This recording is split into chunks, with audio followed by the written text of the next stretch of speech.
신인규 박영식의 시방쇼 반갑습니다 여러분. 반갑습니다 시방새님들. 예, 오늘은 아주 중요한 날입니다. 저희 이제 시방쇼 많이 수능은 끝났고 이제 의대 증원은 마무리가 된 거잖아요. 불행하게도 그 이후에 지금 의료계 현황이 어떤지를 좀 점검해보는 시간입니다. 그래서 이용승 전문의 선생님 모시고 오늘 또 이야기 들어보도록 하겠습니다. 반갑습니다. 반갑습니다. 아하, 참 또 오늘도 먼 길을. 네. 오신데 얼마나 걸렸습니까?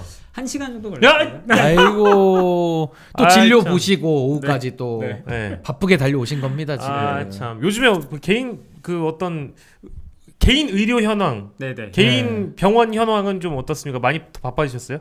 아니 원래 뭐 그렇게 바쁜 병원은 아니고요. 그 전공이 그 가정의학과시죠? 네네네. 가정의학과는 원래 분배요. 네. 많이들 가세요. 네, 많이들 가시죠. 그죠. 이제 약간 불편하시거나 하게 되면 가장 1차 의료기관으로서 이제 가장 먼저 바로바로 가는 곳이니까. 병원들이 가정의학과긴 하니까요. 네. 근데 평소 대비로 해서는 뭐 별로 큰 지금 변동은 없는 상황이죠. 네네, 크게 변동은 없습니다. 뭐 개원가 쪽은 근데 이제 어쨌든 경기도 이게 어느 정도는 영향을 받긴 하거든요. 그래서 경기가 안 좋게 되면 개원가나 이런 이제 그 1차 의료기관 같은 경우에도 보통 영향을 조금씩 받는 경우들은 있으십니다. 네, 저는 뭐 아무튼 다른 건 모르겠지만 이용승 선생님이 좀 부자가 되셔야 된다.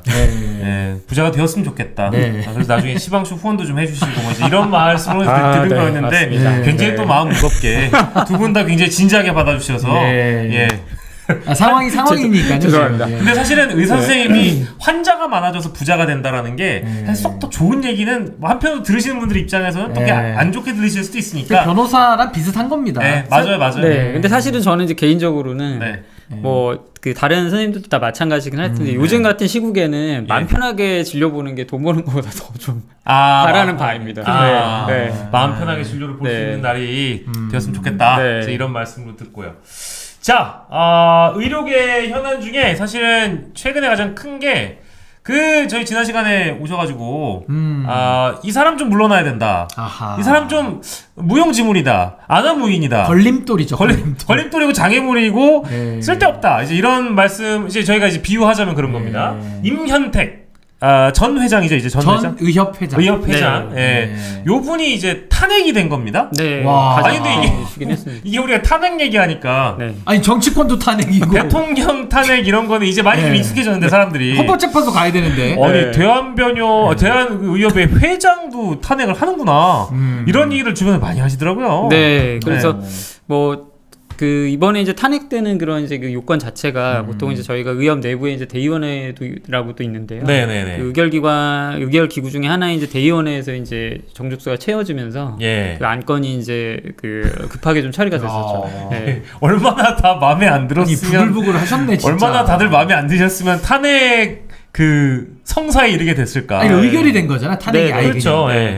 근데 뭐 여러 가지 이제 이유들이 있기는 하겠지만 가장 큰 이유 중에 하나는 뭐 물론 이제 이면택 전 회장님도 나름 이제 지도부 통해서 이제 열심히 하신 부분들이 있으신데 어쨌든 전공의와 이제 의대생들이 참여를 안 하는 부분이 제일 컸기 때문에 왜냐하면 의사협회가 지금 어느 정도는 의료계 내부에서는 주축이 돼서 어떤 협상 테이블에 앉아야 되는 부분들이나 여러 가지 이제 정부하고 조율을 해나가야 되는 부분들이 있는데 그 부분들에서 가장 중요한 지금 핵심적인 이제 역할을 하고 있는 것이 이제 전공의 의대생분들인데 그분들이 이제 의사협회하고 같이 이제 참여를 하지 못하는 그런 상황들이 장기간 계속되다 보니까 어쩔 수 없이 이제 대의원회에 있는 여러 선생님들도 그런 부분들을 감안을 해서 아마 이제 부득이하게 선택을 하신 게 아닌가 싶긴 합니다. 왜냐하면 이제 어쨌든 탄핵이라고 하는 부분들이 대외적으로 비춰질 때는 조금 이제 조직 내부로 봤을 때 뭔가 단결되지 못한 단합되지 못한 어떤 이제 그런 부분들로 비춰질 수도 있고 그런 부분들을 좀 나름 연재 염려하신 분들도 많기는 하셨어서 결정하는데 좀 쉽지는 않았던 부분들이 있다라고 알고 듣고 있었습니다. 그런데 이제 어쨌든 현 상황에서는 전공의 의대생들이 참여를 하는 게 일단 가장 우선이기 때문에 그런 부분들이 가장 크게 감안된 게 아닌가라는 생각이 들었습니다. 어쨌든 좀 이렇게 일치 단합해서 가기 위해 장애물이나 걸림돌은 일단 이렇게 살짝 이렇게 좀 치워주는 작업이 필요했던 것도 사실은 그걸 바라는 분들이 그만큼 어쨌든 의협 내부에도 있고 그 외부에서도 뭐 사실은 전공의 협의회 저기 하시는 박단 위원장, 박단 위원장하고는 뭐 끊임없이 계속 갈등 국면이 형성됐었기 때문에 걸림돌을 하나 치움으로써 의료계가 좀 단합되는 모습을 보이는 거는 뭐 저는 뭐 좋은 모습인 것 같기도 해서. 지금까지도 박단 위원장하고 이면택 전 회장은 계속 좀 설전이 있는 상황이죠. 뭐 최근에 이제 뉴스나 이제 지면상으로도 약간의 그 어떤 이제 마찰이 좀 있으신 걸로는 아는데, 뭐 지금은 저희는 이제 그런 것들을 떠나서 일단 이제 그 어찌됐든 이제 하나의 목소리로 저희가 이제 단합을 해서 일단 정부하고의 협상이나 뭐 이런 여러 가지 그런 부분들을 이제 대응을 해야 되는 부분들이 있기 때문에 사실상 그런 부분들은 좀 지엽적인 부분이라고 저는 생각을 하고 있습니다. 예. 지엽적인 부분을 좀 그러면 이제 뛰어넘어서 이제 앞으로의 상황이나 이런 거를 좀 알아보긴 해야 될 것 같습니다. 저희 뒤에 이제 나와 있는데 수능 끝 의대 증원 이제 어떻게 되고 있을까, 어떻게 될까, 이제 요게 오늘 주제이기 때문에 뭐 정부와 갈등을 어떻게 봉합하느냐가 이제 그 다음 문제 아니겠어요? 근데 의대 증원은 어쨌든 정부가 하고 싶은 대로 됐고 이미 해버렸고 그리고 학생들은 다 의대 가겠다고 지원해버린 상황이고 그리고 그러다 보면 3월 전에 어쨌든 뭐 수시 결론도 나오고 하면 의대 신입생들이 들어오게 되는 거잖아요. 근데 그런 과정에서 불거지는 또 문제점들이나 이런 우려점들을 의사 선생님들이 또 걱정하시는 분들이 또 있더라고요. 네, 많이들 걱정을 하시죠. 어떤 대목이 좀 우려점일까요? 어떨까요? 지난번에 이제 영상에서도 제가 이제 촬영을 할 때 말씀을 드리긴 했는데, 어쨌든 이제 휴학을 일단은 기존에 있는 이제 의대생들을 휴학을 결정을 하느냐 마느냐가 사실 큰 부분이었는데, 어쨌든 이제 제가 그때 말씀드린 대로 휴학은 일단 뭐 교육부를 통해서든 일단 각 의대에서 이제 휴학을 서울대부터 시작해서 이제 휴학을 결정을 승인을 해줬다고 하죠. 그래서 그 이후에 이제 학교들이 이제 휴학을 승인하고 있는 상태고요. 근데 이제 아직까지는 이제 전부 다 모든 학교가 이제 휴학을 승인을 하지 않고 이제 고민을 하는 중이라고 이제 알고 있고, 그게 이제 이번 입시하고도 연관되는 부분들이 있다 보니까 그런 부분들을 감안해서 아마 이제 결정을 하긴 할 텐데, 대부분은 휴학을 이제 승인하는 쪽으로 이제 결정을 할 거라고 생각은 들고 있습니다. 생각은 들고 있고, 문제는 일단 이제 수시가 지금 이제 뭐 어쩔 수 없이 이제 시행이 됐고, 수능도 지금 치러진 상태인데, 그 수시 모집하고 관련된 이제 수시 그 입학을 이제 결정하게 되는 이제 그 결과가 일단은 이제 12월 중순 정도 지금 이제 아마 한 달 정도 남아있긴 합니다. 12월 중순이요? 그래서 그때 이제 결정이 나는데, 최근에 이제 의대 증원이 이제 된 상태로 이제 이 그 수시가 치러지다 보니까 그 지원했던 학생들이 이제 많아지면서 일단 이제 중복으로 합격된 경우들이 이제 많아질 거라는 예측들이 있더라고요. 중복으로 합격된다? 그 의미가 이제 여러 학교에서 동시 합격되고 그 중에 좀 내가 제일 가고 싶어하는 학교를 누군가 또 선택을 하고. 그러면 보통 인기 있는 학교가 좀 죄송한데 정해져 있기도 하잖아요, 학생들 사이에서. 그렇죠. 보통은 이제 저희 의대 그 내부적으로도 일단은 뭐 인서울권에 있는 의대들, 수도권에 있는 의대들이 이제 선호하는 의대들이긴 하고요. 그쪽 지원하는 그런 이제 학생들이 많기 때문에 지금 예상으로는 일단 이제 지원자들이 많기 때문에 합격이 이제 그쪽으로 이제 되게 되면 이제 다른 학교들은 미달이 나는 이제 수시 모집에 있어서는 미결이 생길 수 있다라는 게 이제 지금 그 예측들이고요. 그게 작년하고 비교했을 때 조금 더 늘어날 수도 있다라는 분석들도 있긴 합니다. 그래서 이번에 이제 증원하고 관련된 부분하고 해서 이제 그렇게 수시로 해서 이제 그 정족이 채워지지 못하는 경우들은 보통은 일반적으로 이제 정시로 해서 이제 그 미결을 채우는 경우들이 있는데, 지금 이제 의료계 내부에서는 어쨌든 이제 그 미결이 나는 경우라고 하더라도 충원을 하지 않는 쪽으로 가는 게 맞지 않냐라고 이제 제 그 내부적으로는 뭐 통일된 의견은 아닙니다만 그런 의견들도 존재하고 있긴 근데 그 만약에 학교에서 미결된 거를 받고 싶다고 하면 받을 수 있는 구조인 건가요? 지금 상황에서 예를 들어서 이제 그 원칙적으로는 작년이나 뭐 이제 최근까지 있었던 이제 입시들을 보면 그 미달난 그런 경우들은 이제 정시로 채운 경우들이 대부분이긴 했었습니다. 근데 이제 지금 같은 경우는 저희가 이제 어쨌든 이미 이제 휴학계를 내버리거나 한 상황에 그 기존의 이제 의대생들이 휴학계를 내버린 상황에서 내년에 이제 이대로 간다 그러면 신입생들하고 같이 이제 그 수업을 받는다고 치면 뭐 거의 한 7,000명 가량 정도 되는 인원들이 같이 이제 수업을 받는 경우가 된다라고 하면 과연 이게 그 수업의 질을 수업이 가능은 하면 이 수업 그 교육의 질을 이제 그 교육의 질을 과연 이제 잘 유지를 할 수 있을까가 이제 가장 큰 문제이기 때문에 일단 의료계 내에서는 만약 이제 미결이 난다고 하더라도 각 대학들이 이제 정시로 이 인원들을 충원하지 않는 쪽으로 가는 것이 좋지 않느냐라는 의견들이 있긴 합니다. 이 어떤 이슈를 사실 다루기 전에 그 비대위 얘기도 먼저 꺼냈긴 했었는데. 네. 맞아요. 비대위가 이제 설치가 됐죠. 네. 오늘 그러니까 어제 오늘 왜냐면 출범을 저희가 요 핵심적인 이슈를 또 이제 비대위가 또 그렇죠. 아마 여러 가지 의견을 내주실 테니까 당사자들이시다 보니까 아무래도 비대위를 또 짚고 가긴 해야 될 것 그러니까 같아요. 이제 오늘 우리 녹화 방송이니까 이제 수요일 밤 기준으로 보면 이제 지난 월요일이죠. 월요일에 비대위가 일단 구성은 됐어요. 네, 그 비대위 소개를 좀 한번 해주시죠. 네, 이번 비대위는 일단은 이제 그 아까 말씀드린 대로 이제 그 이면택 전 회장님이죠. 이면택 전 회장님의 그 탄핵이 있은 이유로 비대위가 이제 구성이 됐고 대의원회 통해서 이제 결정이 났습니다. 그래서 지금 현재 그 비대위원으로는 대한의사협회 비대위원은 지금 총 15명이 이번에 이제 인선이 됐고 그 중에 이제 그 박형욱 그 비대위원장께서 지금 이제 현재 비대위원장으로 이제 그 당선이 되셨고요.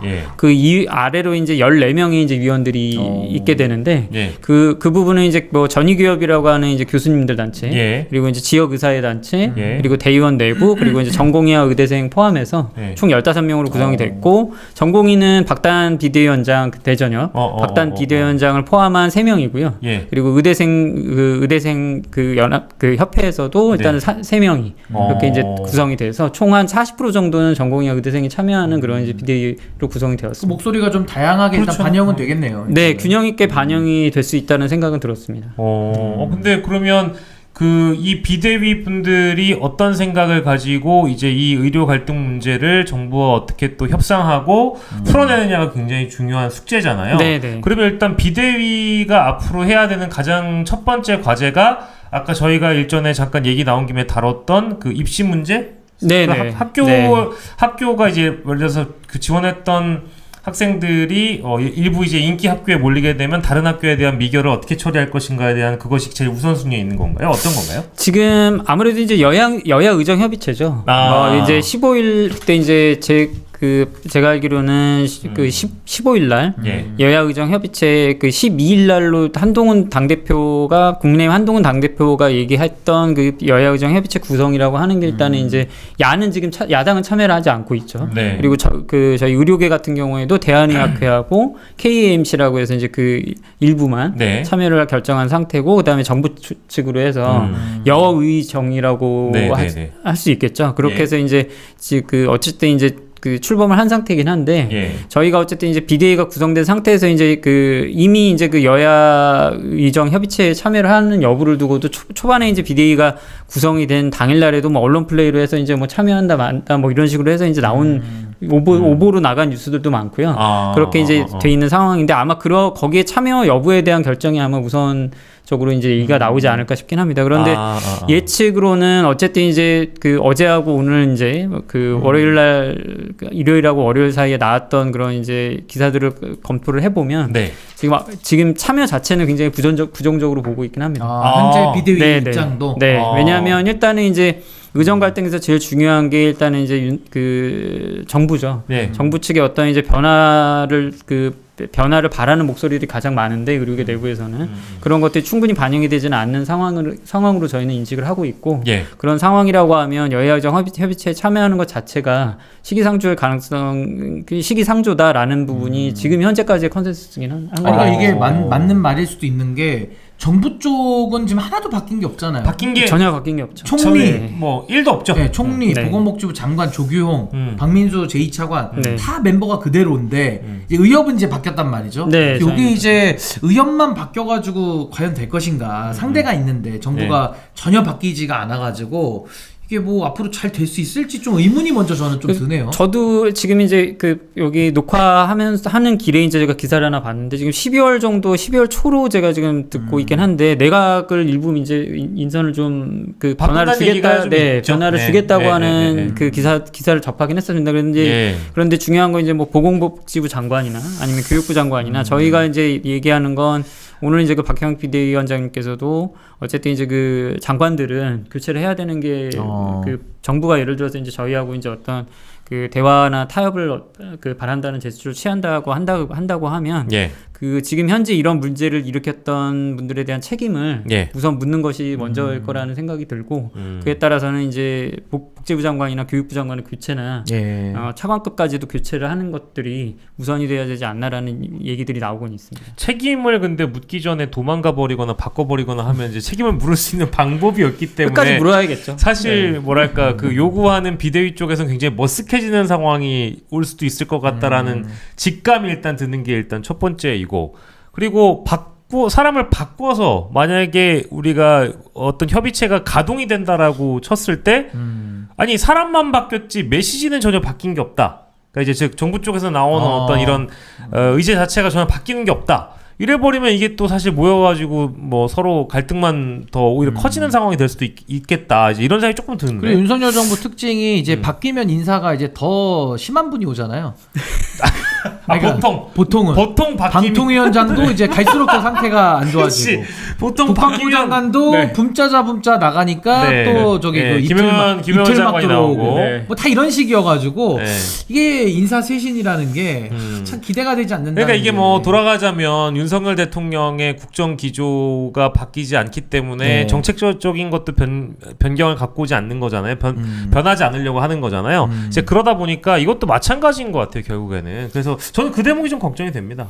지금 뭐 나오는 얘기들도 보니까 뭐 교육부 장관이 교체가 된다고 하는데 네. 그 하마평으로 오르는 분이 뭐 지금 사회수석 실장으로 있는 그분으로 제가 알고 있습니다. 이름을 꺼내기가 좀 그렇긴 한데 그분이 네. 예전에 이제 저희 최근에 이제 서울대 쪽이죠.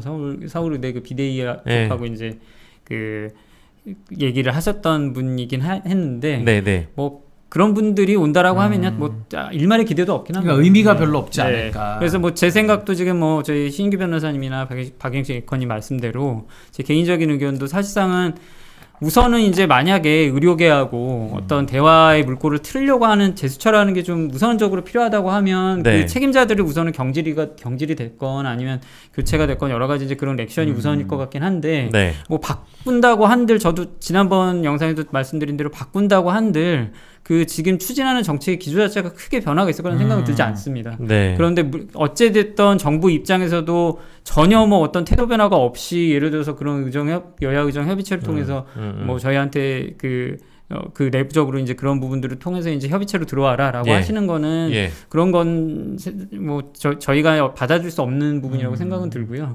일말에 어쨌든 그런 부분을 고려를 하는 것 자체도 일단 이제 기존에 예. 있던 책임자들이 예. 어떤 형태가 되던 간에 그 부분에 대해서 책임지는 형태의 어떤 제스처가 나와야 된다고 생각은 하고 있습니다. 예, 물론 이제 너무 당연한 말씀이시긴 한데 이번 정부 들어서 그런 어떤 선결 조건을 내걸면 대부분 이제 정부 쪽에서는 그 조건을 수용을 해준다든지 뭐 그런 입장이 전향적인 입장이 없어왔기 때문에 크게 기대를 하기가 좀 어려울 것 같긴 하지만 그래도 또 이제 비대위 쪽에서 그런 의견이 나온다고 한다면 정부 쪽에서 좀 전향적인 검토를 해줬으면 좋겠다 이런 생각이 좀 들고 또 이제 여야 의정 그러니까 야당이 빠지더라도 여의정 여야 의정 뭐든 좋습니다. 어쨌든 테이블을 마련해서 문제를 해결하려고 하는 그 분들의 모습 보기 좋은데 이게 되면 좋을 것 같고요. 그리고 그 다음에 혹시 또 어떤 문제를 다음 순위로 꼽고 있는지 뭐 가장 큰 건 지금 이제 앞두고 있는 거는 이제 입시입니다. 입시.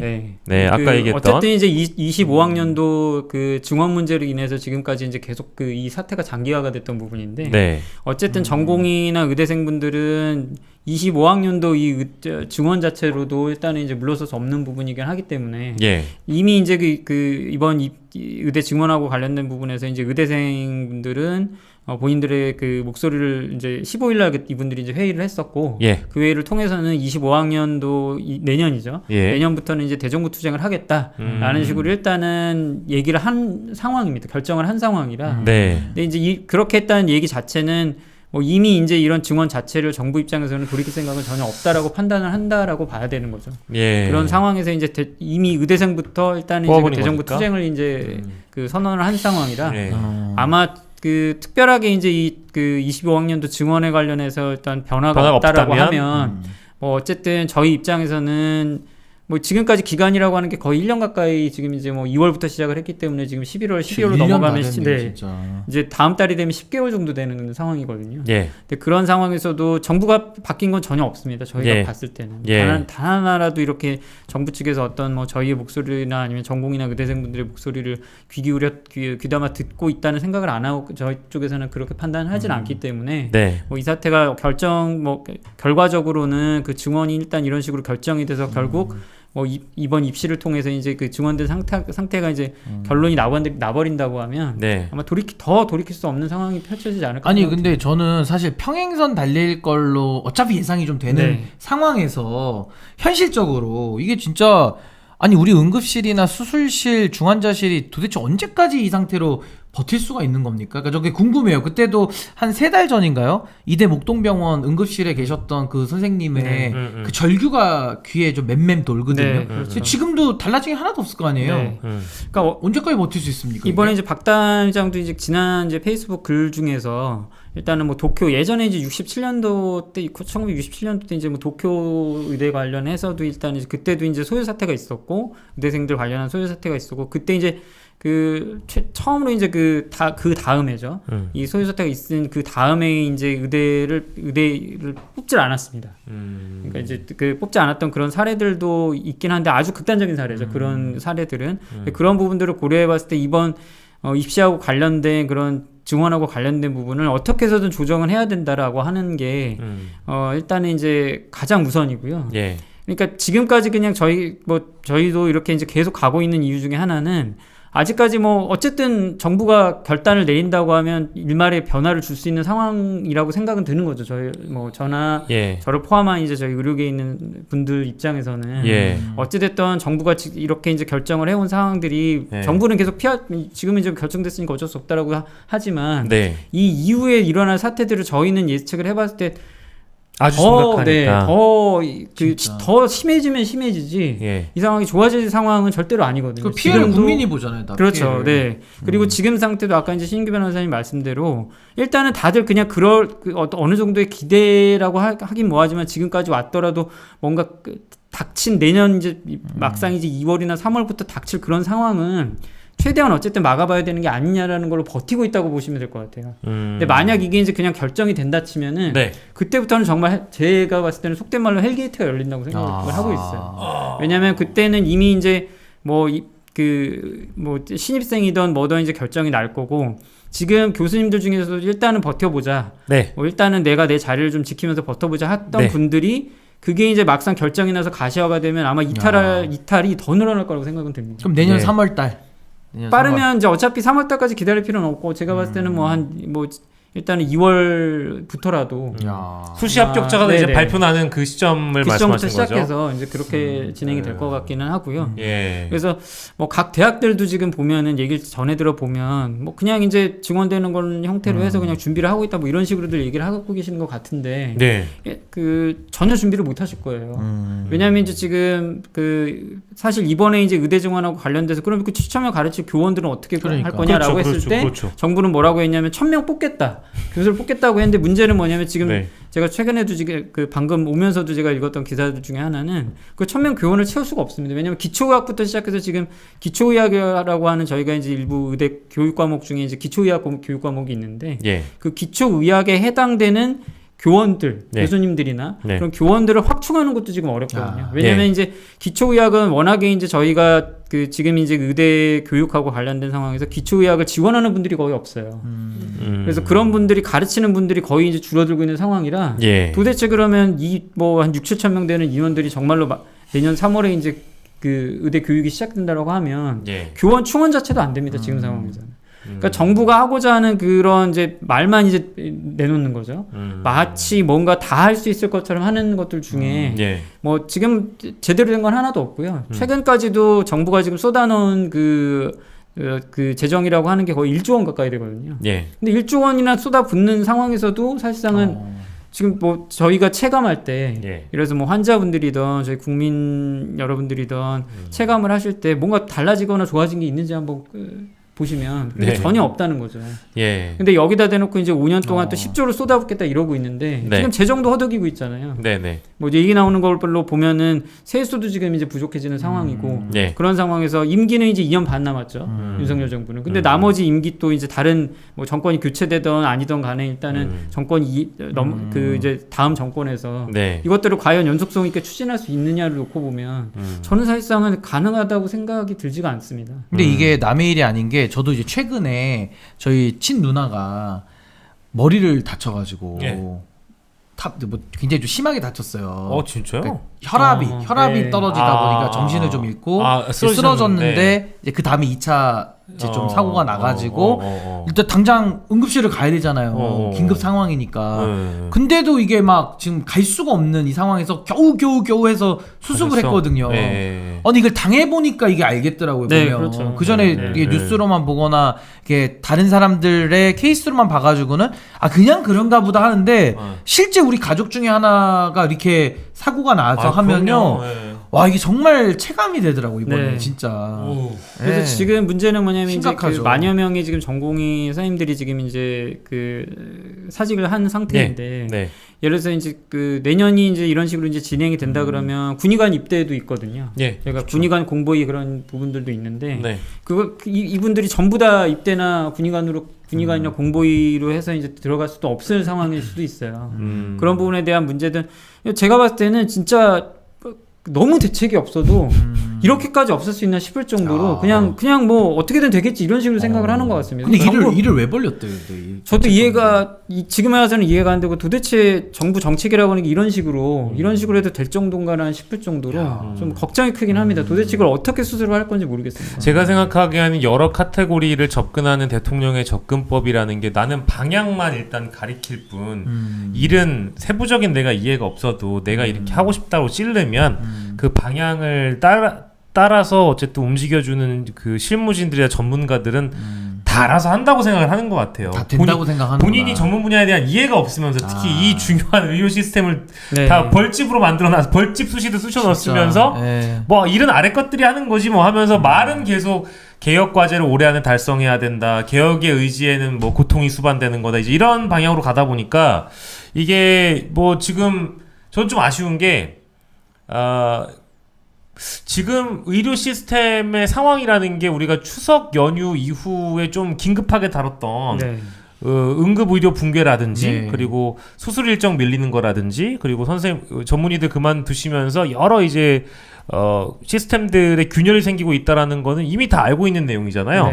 근데 그 사이에 너무 많은 대한민국의 일이 벌어지다 보니까 어느 사이에 그 응급 의료 붕괴에 대한 내용을 다루거나 의료 붕괴 내용을 다루는 언론의 보도량 자체가 현저하게 떨어지다 보니까 이건 사람들의 관심에서 멀어질 수 있는 거거든요. 그러니까 이제 일반적인 인식이 어떻게 됐냐면 그냥 병원은 내가 안 아프면 이제 뭐 어떤 사람은 1년에 한 번 안 갈 수도 있고 반년에 한 번 가기도 하니까 이번에 우리 엄마 때문에 대형병원 가봤는데 별 문제 없던데? 이런 사람도 생각난단 말이에요. 무심해질 수 있겠네. 그러니까 이제 무심해지면서 이 문제에 대해서 관심이 뒤쳐져 버리는 그런 상황이라서 그냥 정부는 나 몰라라 해놓고 지금 전문의 선생님들이나 그 우리 전공의 선생님들이나 이런 의사 선생님들만 현 시점에 대한 답답함을 호소하고 계신 거죠. 비대위는 이제 그런 마음일 거다. 라고 저는 뭐 유추해 보는 거죠. 아니 근데 의료 개혁이라고 하면요. 최소한 혜택 보는 사람이 누군가는 있어야 되는데 윤석열표 의료개혁 때문에 좋은 사람이 한 명도 없어요. 의사들도 힘들어, 간호사도 힘들어, 환자도 힘들어. 그럼 미래 세대라도 차라리 좋냐? 미래 세대는 이제 희망이 없는 거예요, 진짜 의료에 대해서. 모두가 다 안 좋은 걸 갖다가 개혁이라고 포장한다는 것 자체가 좀 모순 아닌가? 그 신인규 씨 뭐 10년 뒤에 가봤습니까? 타임머신 탔습니까? 그 미래를 가보지도 않고 그런 얘기를 합니까? 뭐 이렇게 생각하실 거야. 10년 뒤에. 네가 어떻게 알아? 야, 그 의사놈들도 그거 다 그 밥그릇 싸움하는 거지? 니네가 뭘 알아? 니네가 10년 뒤에 가봤어? 어떻게 알아? 이런 식의 접근일 거란 얘기죠. 너무 무책임하다, 그죠? 10년 뒤에. 근데 진짜 딱 이럴 것 같지 않아요? 진짜 그럴 것 같은데. 정말 딱 이러면 진짜 무슨 술 먹고 오신 것 같아요. 그러니까 10년 뒤에 좋아질 거라는 그 망상이 너무나도 지금 현실을 놓고 미래를 예단할 때 너무 괴리가 있고 안 맞는 거죠. 예를 들어 후쿠시마 오면서 막 뿌리면서 야 이놈아 10년 뒤에 바닷물이 더 맑아질 거야 이런 거랑 비슷한 거 아닌가? 맞아요. 그럼 뿌리질 말아야지 후쿠시마 오염수를 최소한의 오염물질을 바다에 내보내질 말아야지. 내보내면서 바닷물이 10년 뒤에 이게 더 맑고 투명해질 거다. 네. 이 사기치는 거 아니냐. 그러니까 이게 우리 국민들이 기댔던 선진적인 의료 시스템을 어쨌든 이렇게 건드려 놨다라고 한다면 만약에 그게 개혁 일부 성공할 수 있죠. 근데 만에 하나라도 뭔가 엄청나게 큰 부작용이 우려될 수 있는 지점이 보인다라고 한다면 이건 다시 한번 고민해보고 숙고해보고 그랬어야 되는데 잘 알지도 못하는 이 분야를 들쑤셔놨다는 겁니다. 그래서 제가 드리고 싶은 질문은 그래서 그 의료 시스템의 현황을 좀 더 강조해드릴 필요는 있는 것 같아요. 왜냐하면 국민적인 관심에서 멀어진 거는 우리가 어쩔 수 없는 사실이니까 뭐 선생님도 그렇게 느끼실 거고요. 이게 대충 조간 보면 나와요. 신문 보면 많이 없어. 진짜 없어요. 내용이 없어요. 네, 그러니까. 의료 전문 매체들이나 의사 선생님들 유튜브, 대한미디어 이런 데서는 그래도 꾸준히 문제를 이렇게 삼고 있어요. 그리고 심지어 제가 보는 어떤 유튜브 선생님의 경우에도 자기도 이제 오랜 기간 이 업계에 몸을 담아왔는데 이제 그만두기로 했다. 아이고. 그래서 다른 지역에서 지금 개원 일을 하기로 했다. 이제 이런 분들이 많거든요. 그러니까 요즘에 상황은 어떤지 좀 전해드리는 게 있으시면 전해주시면 좋을 것 같아요. 그러니까 지금 그냥 저희 입장은 그냥 시계 제로입니다. 시계 제로. 그냥 이제 그 제로인 상황이고 뭐 내부적으로도 저희도 이렇게까지 물론 이제 어느 정도 장기화 될 거라는 예상들은 있었지만 이렇게까지 대책이 없을 수가 있느냐라고 상상을 못했습니다. 솔직하게 말씀드리면. 그래서 저도 일단은 뭐 수시 지금 이제 있고 할 때 뭐라도 액션이 나오자고 생각은 했는데 이제 그런 부분들이 전혀 없고 뭐 이대로 간다라고 하면은 아마 내년에 신입생들이 뭐 들어온다고 하더라도 똑같이 이제 휴학을 하게 되는 상황이 펼쳐질 거라고 예상이 되고 있습니다. 예상이 되고 있고 그리고 뭐 그런 예상을 떠나서 수업이 제대로 이루어질 상황도 아니라고 생각이 들고요. 그리고 더 중요한 건 아까 말씀드린 대로 그나마 지금 버티고 있는 뭐 대학이나 그런 이제 교수님들도 일부 수술실이나 이렇게 이제 근근히 버티고 있는 부분들도 아마 차례차례 이제 내년부터는 아마 더 빠르게 이탈하는 부분들이 생기지 않을까라고 생각을 하고 있습니다. 그리고 또 그렇게 될 수밖에 없을 것 같기도 합니다. 아니 근데 이게 저는 정부의 가장 큰 오판 중에 하나가 밀어붙인 건 또 밀어붙인 거지만 전공의들이 필수적이잖아요. 병원을 유지하려면. 근데 전공의들이 그냥 돌아올 걸라고 막연하게 기대했던 게 그 대전제가 무너지면서 이 무대책이 다 드러난 거 아닌가 싶거든요. 근데 돌아올 거라고 생각했거든. 한 6개월 버티다가 니들이 안 돌아오고 100일 수 있어? 이런 식이었던 것 같은데 그게 이제 틀려진 거 아닌가요?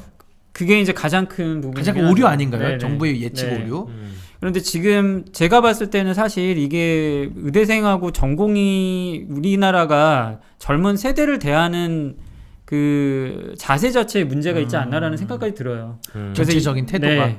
그러니까 지금은 사실은 이제 전공의하고 의대생분들이 사실상 이제 젊은 세대를 대신해서 이제 본인들이 나서고 있다라는 생각들을 하는 선생님들도 많아요. 그러니까 예를 들어서 왜냐하면 지금 뭐 연금 개혁 문제부터 시작해서 결국에는 젊은 세대들이 이제 기성 세대들한테 그 상당한 실망을 많이 느낀 거죠.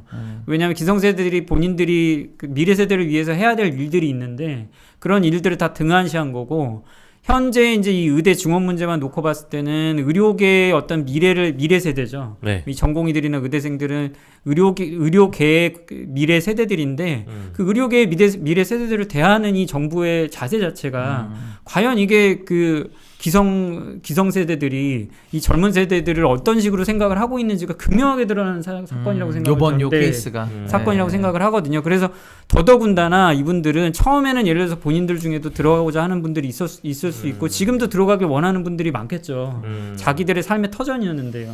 근데 이제 그런 부분들이 이런 식으로 무너질 수 있다라고 하는 데 대한 자괴감도 한편으로 들지만 왜 이번에 의대생들이 그러면 가장 먼저 내년 되면 대정부 투쟁을 하겠다고 선언을 했을까요? 그러니까 이제 더 이상의 기대는 없는 겁니다. 그리고 변화를 줄 만한 그런 여러 가지 제스처를 본인들 스스로는 계속 신호를 보냈다고 생각을 하고 시그널들을 보내고 있다고 생각을 했는데 그런 부분들이 전부 다 묵살이 되고 결국에는 그냥 대통령실이나 정부가 그냥 뭐 의료개혁 추진하겠다. 뭐 1%가 돼도 추진하겠다. 뚜벅뚜벅 걸어가겠다. 뭐 계속 걸어간다. 돌마저도 간다. 그리고 어떤 뭐 이번에도 이제 뭐 대국민 그 기자회견에 이런 데 봤을 때 맨 먼저 나오는 게 의료개혁입니다. 항상. 그러니까 뭐만 하면 그 4대 개혁 중에 맨날 의료개혁은 국힘없이 나가겠다 이런 얘기만 하고 계시니까 뭐 저분이 얘기를 듣지 않는다고 하면 저희 입장에서 선택지가 뭐 없지 않을까요? 누군가 뭐 타협이나 대화를 하려면 일정 부분은 내가 내주는 부분도 있고 상대방이 원하는 부분이 있으면 어쨌든 그 상대방을 위해서라도 타협이나 대화를 하기 위해서 뭔가 내어줘야 되는 부분에 대해서 생각을 해야 되는데 지금 상황은 정부가 지른 겁니다, 이게. 저희가 먼저 요구한 것도 없고 정부가 지른 거라고 하면 대화 타협을 원한다라고 하면 본인들이 내놨던 부분에서 일정 부분은 뭔가 내려놓는 부분들이 보여야 될 텐데 그런 부분이 안 보이는데 저희가 어떻게 거기를 그곳을 참여를 하고 대화를 하자고 하는 분들의 저런 태도가 과연 맞는 것인가 생각을 놓고 본다고 하면 그런 부분들은 상당히 잘못되어 있다는 게 제 생각입니다. 그럼 하나 더 여쭙고 싶은 게 지금 이 의료 문제를 지금 풀기 위해서 여야 당대표들도 좀 나서고 있잖아요. 네. 이재명 대표의 역할 네. 내지는 한동훈 대표의 역할 요거 좀 평가가 좀 어떻습니까? 의료계에서 받아들이기에는. 이게 참 이제 정치적인 문제다 보니까 양당에 대해서 이제 제가 이제 언급을 하는 것 자체가 좀 조심스러운 부분은 있습니다. 그런데 이제 제가 말씀드리고 싶은 건 의료계에 대한 부분만, 의료 문제에 대한 부분만 말씀을 드린다고 하면 일단 한동훈 당대표는 국민의힘 한동훈 당대표는 여당 당대표지 집권 않습니까? 여당이잖아요. 그리고 집권 여당이라고 하는 건 결국에는 정부하고 어느 정도의 딜을 할 수 있는 어떤 조율이나 이런 부분에 있어서 여러 가지 이제 그런 부분들을 제한할 수 있는 그런 위치라고 알고 있는데 제 생각에는 일단 한동훈 당대표님의 지금 현재까지의 어떤 의정 갈등을 해결하고자 하는 그런 자세에 있어서는 많이 부족한 게 아닌가라는 생각은 듭니다. 그리고 이번에 여야 의정 협의체 자체만 하더라도 15일 날 있었던 그 여야 의정 협의체에 이제 시작이 됐는데 거기에 또 참석은 안 하셨어요. 한동훈 대표가. 네네. 제가 알기로는 참석을 안 하셨고 물론 이제 출범하는 날 12일인가요? 그때는 이제 손잡고 이렇게 사진을 찍었고. 근데 그 이후에 실무적인 단계에서 이제 얘기가 나올 때는 참여를 하지 않는. 생중계를 안 해서 그래. 생중계를 하면은 그런가 봅니다. 바로 오셨고 독대를 그날 해줬어야 되는데 그걸 안 하니까 안 오시고. 근데 이제 야당을 민주당 야당을 대표. 본 이재명 당대표님을 생각을 한다고 하면 지금 사실 이재명 당대표님 1심 판결 나신 걸로 알고 있거든요. 지난주에 났죠. 네. 지난주에. 지금 발등에 불 떨어진 게 이제 그런 부분들이신데 참여를 한다고 예를 들어서 여당이든 정부 쪽에서 손을 내민다고 하는들 오히려 지금은 이제 참여하시지 못하지 않을까 싶습니다. 야 이거 진짜 걱정이다 진짜. 네. 여야 의정이 지금 다 비상 상황이네요 지금 다. 그래서 문제가 사실은 저도 지난번에 이제 한번 촬영할 때 말씀을 드렸지만 사실상 이 부분이 여야 의정 협의체가 구성이 된다고 해도 결국 결정은 정부나 대통령실에서 하기 때문에. 그럼요, 당연하죠. 제가 봤을 때는 크게 의미는 없을 것 같습니다. 그리고 없다. 이미 이제 여당 쪽 움직임을 보자고 하면 제 생각에는 그냥 이제 지금은 그냥 정부하고 이제 그 결을 같이 한다라는 느낌밖에 없습니다. 솔직하게 말씀드리면 어떤 의정 갈등의 실질적인 부분을 해결하고자 움직인다라고 하기에는 여러 가지 부족한 부분들이 많이 느껴지고요. 그런 부분들을 이미 이제 박단 대전역 비대위원장도 본인의 페이스북을 통해서 이제 여러 번 사실 한동훈 당대표한테 구원의 손길을 이렇게 요청한 경우들이 많았거든요.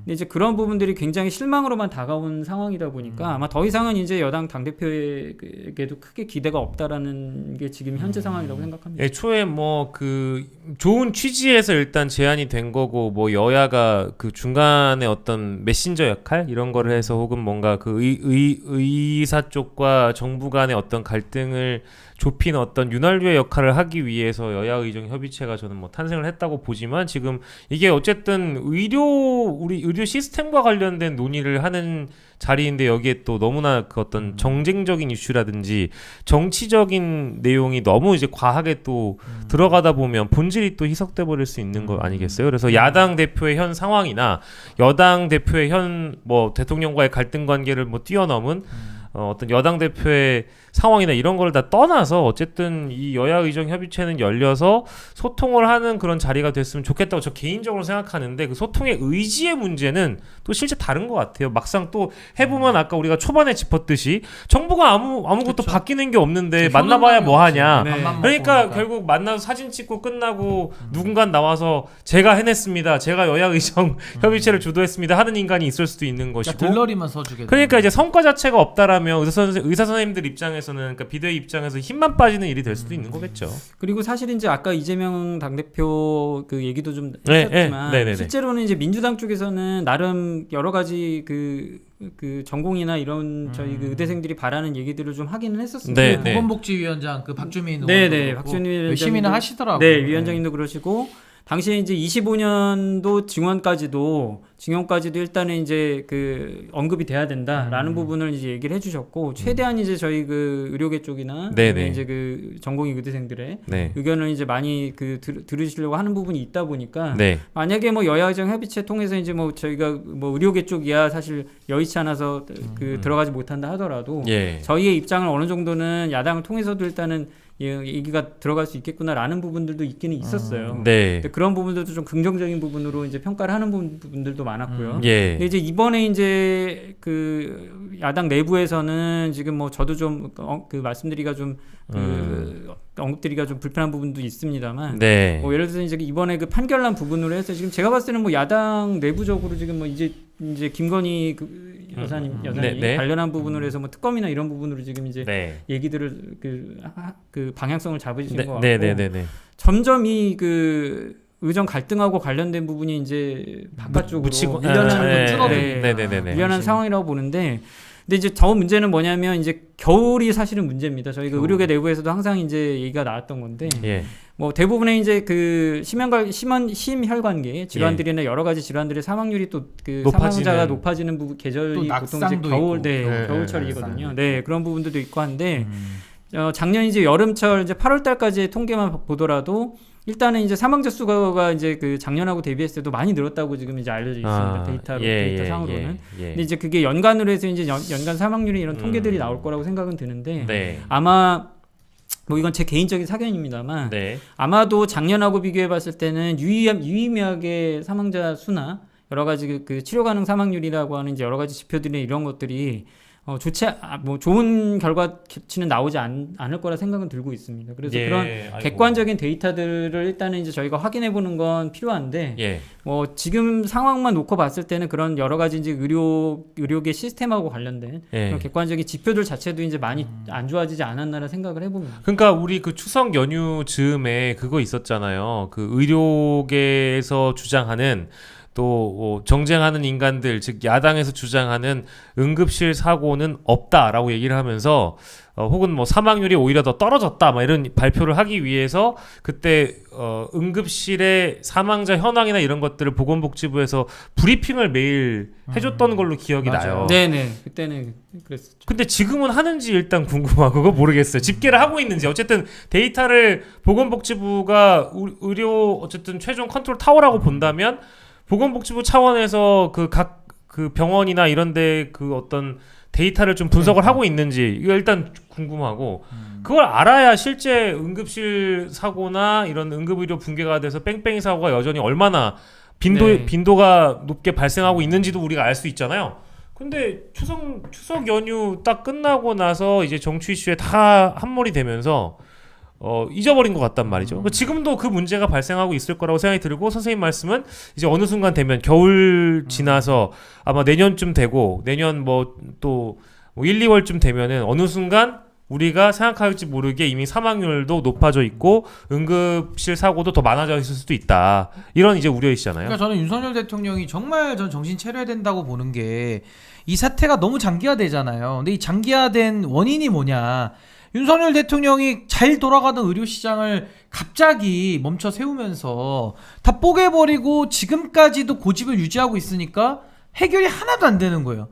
뭐 의사 선생님들이 무슨 요구를 했다가 뭐 결렬이 된 게 아니고 뜬금없이 돌아가던 의료시장에다가 2,000명 증원 발표 때리면서 총선 앞두고 재미 좀 보겠다고. 그러니까 이게 저는 정말 사람이 먹고 사는 문제도 아니고 의료라는 게 죽고 사는 문제고 또 그 가족들의 심정을 생각한다면은 이렇게 해서는 안 된다. 의사 선생님들도 지금 의사가 없어서 병원이 안 돌아가는 게 아니잖아요.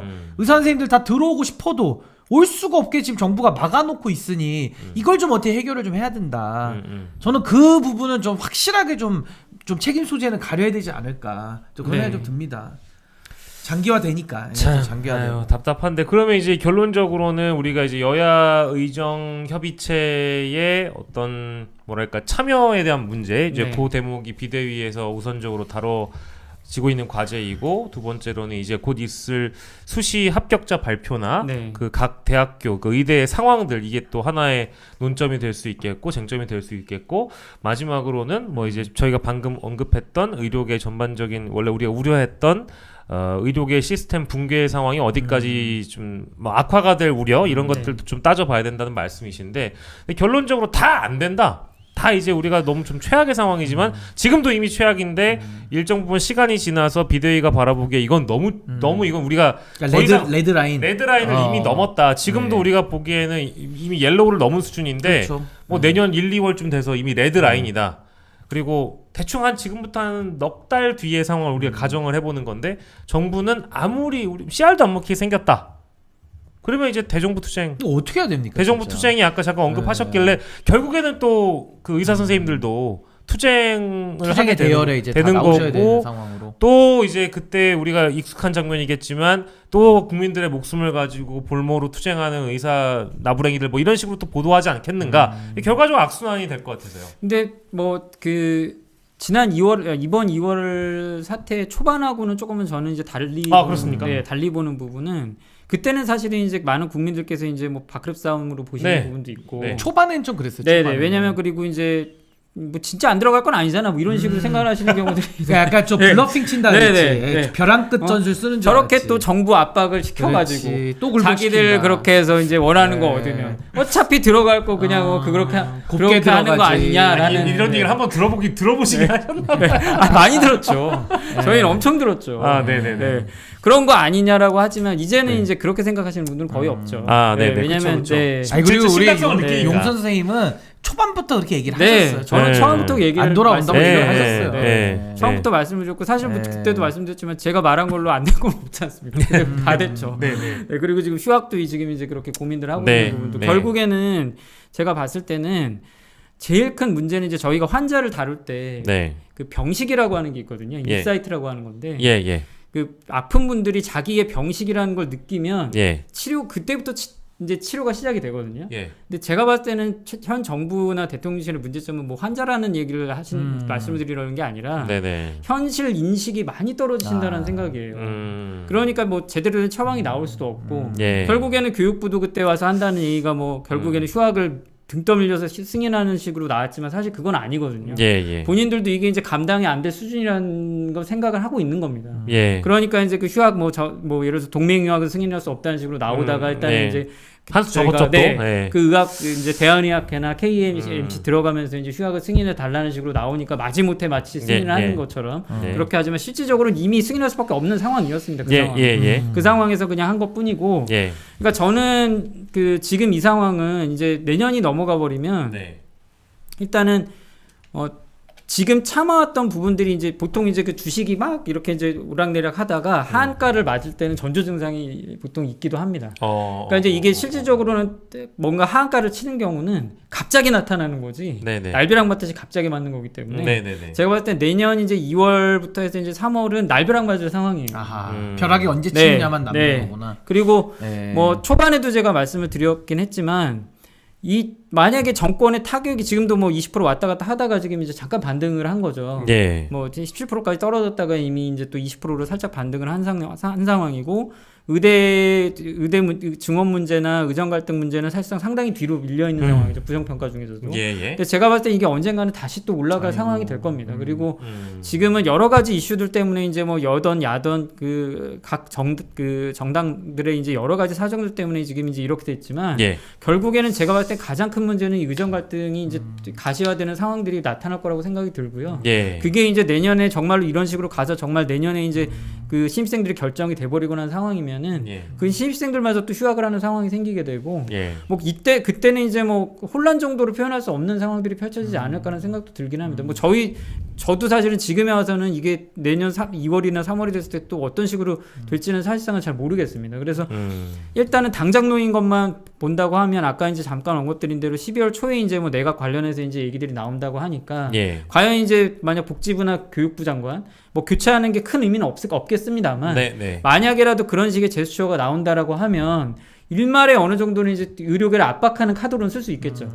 왜냐하면 정부 입장에서는 얘기하는 바꿔주지 않았냐. 조규영 그 복지부 장관이나 이조 교육부 장관 교체를 했다라는 식으로 해서 내각 교체로 해서 이제 그런 식으로 나온다라고 하면 뭐 아무래도 이제 저희 그 의료계 입장에서는 여야정 협의체나 이런 부분에 대한 걸 어느 정도는 또 감안하거나 염두에 둬야 될 상황이 올 수가 있겠죠. 근데 제가 봤을 때는 지금까지 이렇게 하신 분이 뭐 양보의 제스처라는 식으로 해서 그런 식으로 할 거라는 생각을 1도 안 하고 있습니다. 갑자기 달라지기가 갑자기 달라지는 것뿐만이 아니라 뭐 아예 기대가 없습니다. 저는 뭐 의료개혁이라고 하는 건 뭐 항상 입에 내시지만 뭐 반드시 완수해야 되는 그냥 그렇죠. 시대적 사명으로 생각하시는 분이기 때문에 뭐 일말의 큰 기대는 없고요.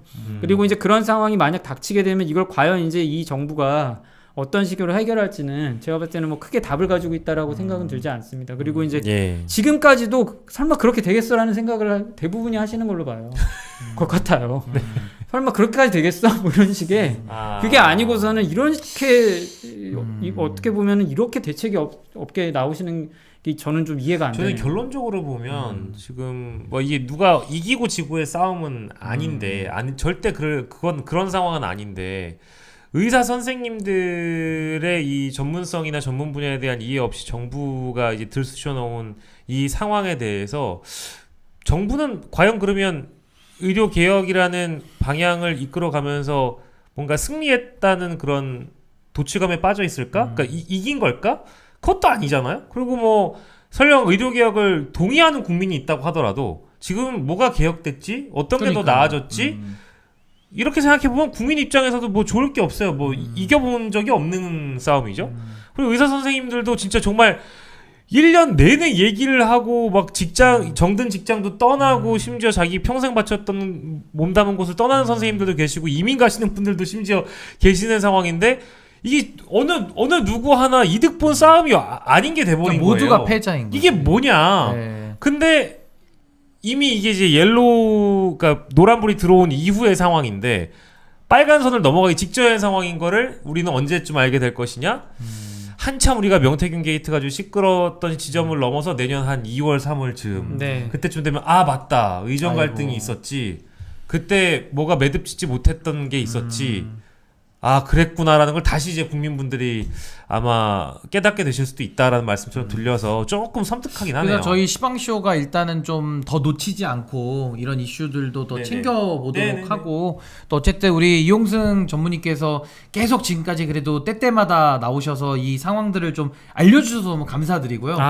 그래서 일단은 좀 오늘 방송을 여기서 마치면서 좀 마무리 발언 한번 듣고 한번 또 아마 하고 싶은 말씀을 저희 여기 1시간 동안 오시면서 담아 오셨는데 질문이 구리거나 미처 얘기하지 못한 분이 있을 수 있습니다. 자유롭게 쓰시죠. 자유롭게 좀 써주십시오 시간을. 그래서 저는 일단은 모든 상황이 이제 국민들께서 다 지켜보신 거잖아요. 그렇죠. 지켜보신 상황이고 뭐 어느 정도는 저희가 저희가 가지고 있는 생각들이나 진정성 있는 행동들이 뭐 국민들께서도 어느 정도는 보시지 않았나 싶은 생각은 있습니다. 그냥 단순히 저희가 그냥 뭐 정부가 이렇게 나오는데 저거 그냥 밥그릇 싸움이라서 우리가 그냥 도저히 안 돼 뭐 이런 식으로 해서 그냥 얼마 하다가 그냥 들어가겠지라는 그런 게 아니라 저희 나름대로는 진짜 지금 의료계의 상황이나 사실상은 여기서도 말씀드리지 못한 건 사실 의대 증원 문제만이 아니고요. 그 증원을 떠나서 이제 지금 필수 의료 패키지라고 진행하는 부분들 실제 4대 의료 개혁 과제라고 해서 추진하고 있는 정부의 추진안들이 사실상 상당한 문제점을 안고 있는 부분들도 많습니다. 근데 그런 부분들은 사실상 오히려 그런 부분들이 좀 중요할 수 있는데 그게 거론이 안 되죠. 의사 숫자 전혀 입시 이것만 거론되니까 전혀 그런 부분이 거론이 안 되고 있고 실제로 의료계 내부에 이제 내부에서조차 이 의료 개혁이라고 하는 이 추진 과제들이 의료 민영화를 위한 게 아니냐는 얘기까지도 심심치 않게 나오고 있어요. 그리고 제가 예전에도 잠깐 이제 저희 시방쇼 나와서 이제 말씀드렸던 것 중에 저희 신은규 변호사님이나 박윤식 앵커님이 뭐 의료 민영화하고 관련된 거 아니냐라는 언급을 해주셨던 부분이 있으셨는데 그때 제가 말씀드린 건 그건 좀 섣부른 얘기실 수 있다라고 이제 말씀을 드리긴 했는데 실제로는 지금 내부적으로 나오는 얘기들은 이게 그냥 그 단계 아니야? 라는 식의 얘기들이 심심치 않게 나오고는 있거든요. 그러니까 상당히 사실은 의료 개혁으로 추진하는 그런 이제 정책 법안들 자체도 상당한 맹점을 가지고 있는 부분들이 있긴 합니다. 저희가 우려하는, 걱정하는 부분들. 근데 그게 실제로는 저희 전문적인 부분들이기 때문에 이런 정책 관련한 부분들은 아무래도 좀 이제 집중도가 좀 떨어지죠. 그런데 정말 중요한 건 지금 의대생들이나 전공의들이 지금 이제 얘기하는 건 증원하고 관련된 부분도 있지만 실제로는 지금 정부가 추진하려는 정책들이 정말 문제가 많다라는 그 문제 의식에서 출발을 하고 있거든요. 그러니까 더욱 돌아갈 수가 없는 겁니다. 사실 차라리 한 2,000명 정도 늘리는 거 정도는 그냥 뭐 그래 뭐 늘려봐야 10년 뒤 얘기고 뭐 이런 그래 뭐 크게 나하고는 당장 입학하는 나하고는 크게 문제가 없을 수 있지라는 생각이 들 수도 있는데 실제 4대 의료 개혁 과제로 추진하는 부분들은 당장 빠르면 25년도 내년이고요. 그리고 이제 나와 있는 법안들 중에 일부는 26년도, 27년도. 그러니까 그 윤석열 정부 임기 동안 시행될 정책들이 상당해요. 상당수거든요. 근데 그런 부분들이 정말로 시행이 돼버리면 되돌리는 것도 쉽지가 않거든요. 그러니까 정말 문제의식을 느끼고 있는 건 사실은 전공이나 의대생들은 뭐 지금 의대 증원 문제도 그 물려 있겠습니다만 실질적으로 4대 개혁과제라고 의료 개혁과제라고 추진하고 있는 정부의 그런 정책안들이 사실상 굉장히 좀 문제가 있을 만한 정책들이 많기 때문에 그 부분들이 사실상은 이 그 젊은 의료계에 있는 젊은 분들이 느끼는 부분들에 있어서 거기에 대한 문제의식도 상당히 큽니다. 근데 그런 부분들은 사실상은 잘 알려지지 않은 부분들이죠. 그러니까 그런 부분들에 대한 것도 저희가 다 염두에 두면서 지금 이제 하고 있는 거고 더더군다나 그런 걸 느끼고 있기 때문에 의대생들은 이미 내년도 투쟁을 그냥 뭐 선언을 해버린 겁니다. 뭐 이번에도 신문지상에 나온 거 보니까 뭐 선전포고를 했다 이런 식으로 또 이제 헤드라인을 하시는 부분들이 있던데 그런 부분들은 좀 자제를 부탁드립니다. 저희가 뭘 싸우겠습니까? 전공의생들 힘도 없고 그럴 힘도 없는 건지 다 아시잖아요. 무기도 별로 없어요. 선전포고가 아니라 이제 그 각자 갖고 있는 어떤 그 소명 의식이 있기 때문에. 직업 윤리상 나도 의사고 나도 전문가인데 이거 이렇게 하면 나중에 환자들만 더 힘들어진다.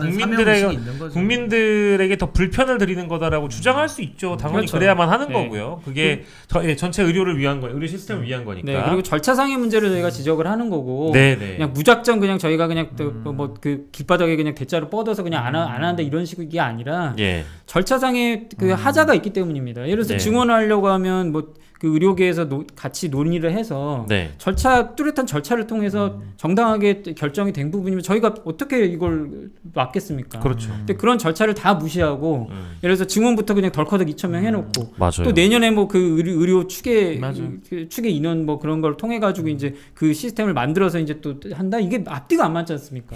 추계를 하고 증원을 해야 당연히 그렇게 돼야 되는 증원하고 거죠. 지금 논리를 사후적으로 만드니까 문제가 심각한 거죠. 그러니까 방향 찍고 가는 거라니까요. 그러니까 그래서 그런 부분들에 대한 걸 저희가 이제 지적을 하는 거고 그런 부분들을 좀 저희 정부가 염두에 두셨으면 좋겠다라는 부분을 말씀을 드리는 겁니다. 그러면 다음에 오셨을 때는 그 개혁 과제라고 내걸었던 뭐 필수 의료 패키지를 비롯한 세부적인 내용들 더 알려줘야 된다고 하시니까 다음에 또 어려운 시간 내주시면은 저희가 또 그 내용을 함께 전달하는 이제는 뭐 이제 비대위도 이제 결정이 된 거라 이제 2달 안에 저희가 이제 새로 집행부가 꾸려집니다. 2달 안에 이제 다시 또 의협회장 선거가 있을 거고요. 거기서 이제 새 집행부가 꾸려질 거라. 그리고 다행인 건 어쨌든 이제 이 의료계에서 이제 전공의 선생님들하고 의대생분들이 같이 참여를 하게 된 부분이니까 그 부분부터 시작해서 지금 저희 입장에서는 잘 정리를 해서 저희의 목소리를 더 이제 명확하게 낼 수 있는 방향으로 가지 않을까 싶습니다.